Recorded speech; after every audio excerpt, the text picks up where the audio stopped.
method, you don't need those values to make a decision of acidosis, alkalosis, metabolic respiratory. Now, I am aware that there are other methods to do this. There's methods where you look at base SX to determine what it is. I just don't use that method, so this is the method I use, all right? So if you got your own that works for you, that's fantastic. Take a nap right now, that would be good. A nap right before lunch, that would be fantastic. Set up the chart first. I always set up my chart the same way. I always do pH first because that's always the first value that's seen when you print out your blood gas, correct? I always do CO2 next, and I always do bicarb last. Because when you look at your blood gas results, if you take out base excess and O2 sat, that's how they present. It's always pH, CO2, bicarb. All right, at the top level, I just want you to put in 35 and 45. I know right now what you see is 7.35 and 7.45. But here's my question to you, why I don't really trouble myself with the number 7. Have you ever seen a blood gas of 8? Anybody? I haven't met anyone yet who has. So they're not going to give you a blood gas of 8, because I don't think it can happen. I've never met anyone yet. If the blood gas starts with 6, can you just choose the answer that says metabolic acidosis and get it over with and move on to the next question? It doesn't even matter if they started with a respiratory problem. If your blood gas is 6, they are metabolically acidotic at this point. Trust me on that one. So on this test, they're always going to give you a number that's 7 point something. So just memorize the 35 and 45. When you go down to the CO2 level, don't memorize anything. Just switch the numbers from the top level. Sorry, just reprint the numbers from the top level, 35 and 45. You with me so far? When you go down to bicarb, or the third level, that's where you got to put in new numbers, 22 and 26. Some labs vary on that a little bit, but for the most part, most textbooks will use 22 and 26. Now we have to put the labels in. And when I say the labels, I'm referring to this word acidosis and alkalosis. Go back up to the top. This is really easy because I know you all know that if you're less than 35, 7.35, you're acidotic, right? And if you're greater than 7.45, you're alkalinic. When you go to the CO2 level, just switch the labels. That's it. If you really want to get deep about it, CO2 breaks down to, I think, something called carbonic acid, and it is an acidic gas. So if you have too much of it, hence number greater than 45, you're acidic. And if you don't have enough of it, number less than 35, you're alkalinic. Primary way we regulate this gas is through respirations. So if you breathe too fast, you're losing too much of it, you're alkalinic. If you're not breathing, you're retaining it. You're acidotic. So you good with the patho? All right, go to the next level and just switch the labels back. Bicarb is a buffer. It's one of the mechanisms your body uses to buffer the system. The kidneys have this amazing ability to retain it, to let it go. You also have other buffers in your body. One is actually blood, right? So, which is why blood has lots of proteins in it, and that's one of your buffers as well, which is why when we have people who have a lot of blood loss, what are they usually? Acidotic, aren't they? Because they've lost one of their major buffering components in their body. Buffering also is regulated by your electrolytes, so that will also alter, especially that potassium. Potassium has a relationship with your hydrogen ions, and hydrogen ions are what cause you to either be acidotic or alkalinic. For the purposes of this exam and choosing acidosis, alkalosis, metabolic, respiratory, what you need to take away from this is that your HCO3 or your bicarb is your metabolic component, and it's a buffer, meaning if you have a lot of it, you're alkalinic, and if you don't have enough, it allows for the acidotic processes to happen. So are you straight on the chart? Let's get to the story. So this hot mama molecule, her name is Molly. She comes into Houston for the weekend, and she likes to party. So she goes to your local clubs, whatever those are, or maybe to the local Whataburger. That was so incredible yesterday, that Whataburger. I'm gonna go take a picture of that. I thought that was the cutest name for a burger shop. What a burger. That just sounds so New York. What a burger, you know? Anyway, she goes to Whataburger or whatever the local club is, and when she walks in, remember she's a molecule, right? And her name is Molly the Molecule. She's really on a mission. She kind of needs a date for the weekend, right? And these are all adults we're talking about, so, you know, adults do what adults do. She walks in and she sees this Mac Daddy Molecule. He's over by the pool table. And he eyes her, she eyes him. You know once you make eye contact with someone, right? That's how it works in the club. I know y'all go to club every week, you know. So they make eye contact. It's on for the night. He starts buying her drinks. She's digging him. He's digging her. You know, they go back to her hotel and they do what adult molecules do. Now, in molecule world, there are no STDs. There's no HIV. So they're not really worried about protection here. So they have unprotected sex. In the morning, he wakes up and he does what most guys do. They kiss you on the forehead and say, "I'll call you later." Do they ever call? What's the deal with that, guys? Why don't y'all call? Where's the guy? Look, none of the guys are looking up. They're all like, why don't y'all call? What's that about? What is that about? Some kind of game y'all learn in utero? He doesn't call, and Molly is pissed.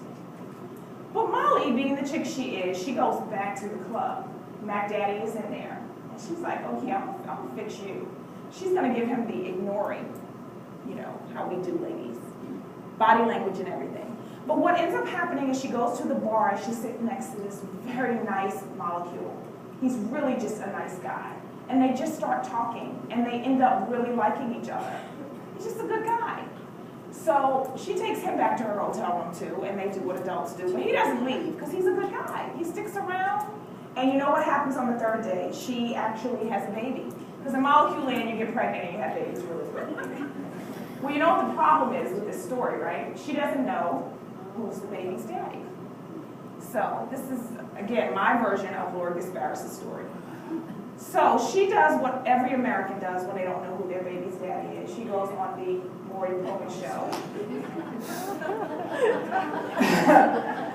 And Maury Povich uses this method to figure out who the baby's daddy is. So what he does first is he tests Molly's blood.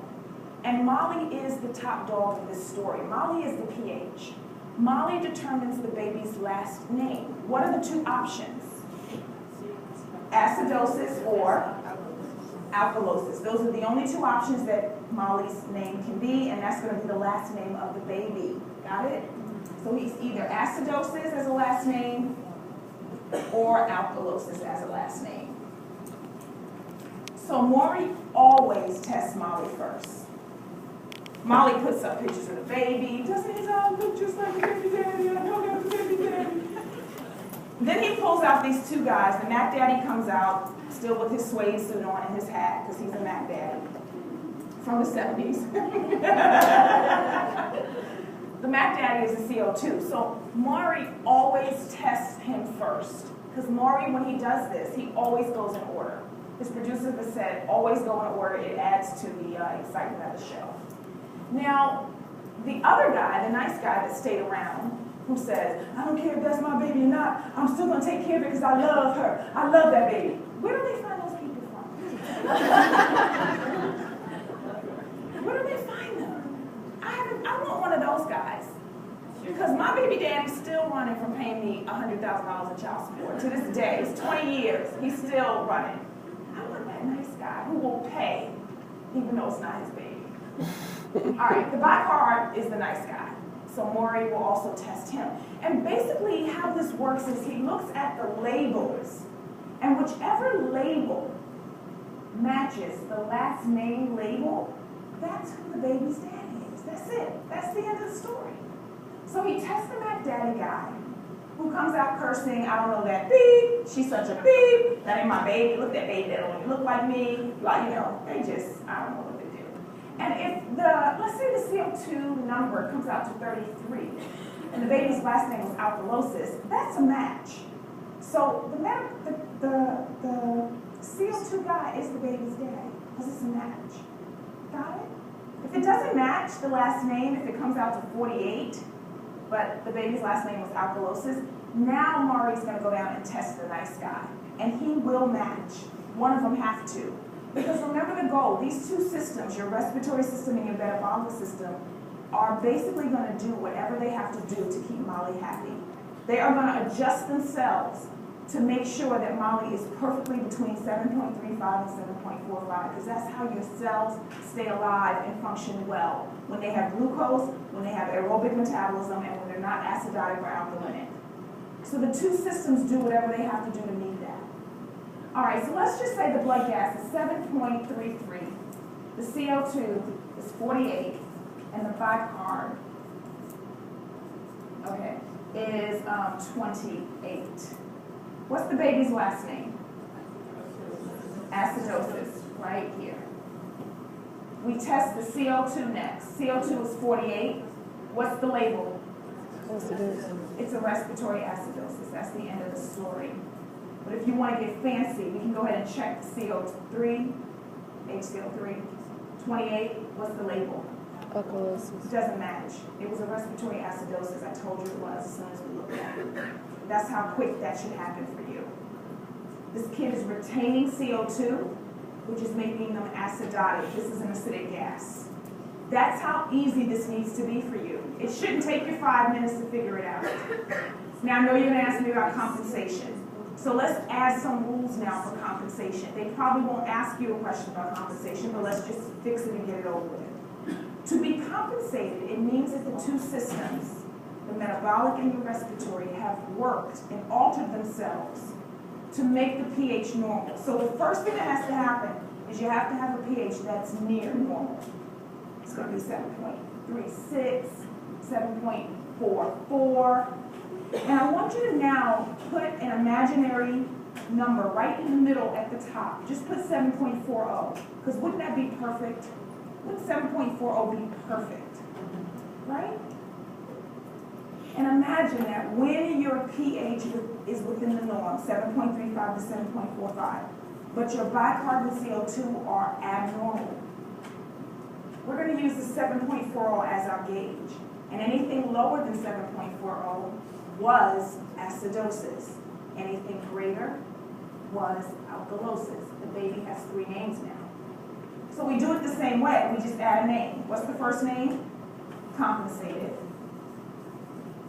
Because the pH is between 7.35 and 7.45 and the other two are abnormal.